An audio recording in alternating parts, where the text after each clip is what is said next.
Going on, everyone? Got a 2018 Jaguar XF. Okay, we're going to change the battery in this remote here, where I'm going to show you how to open it up. The first thing you're going to do is this chrome part right here. All we got to do is slide this part up. Okay, you push it up like that. See how it unlocks up top right there? Then you can take it off. All right. Now right here is actually the emergency key. If you didn't know it had an emergency key. Okay, this is to open the driver's door.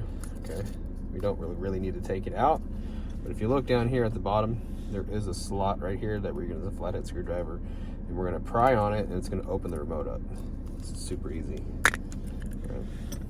Cracks open like a little egg. All right, and here's the battery right here, and we just slide it out the side.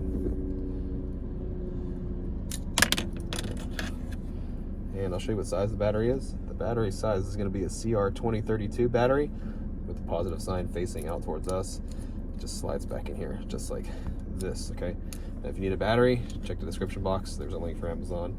Take you right to the right size battery. If you need to get one, they're really cheap there. So we just get the back half of the remote, put it back on here, snap it back on just like that. Chrome piece goes on like this. We just snap it back down. Okay, and we're good to go. Hope the video was helpful. If it was, appreciate it. Hit that like button for me. Hope to see you again in another video.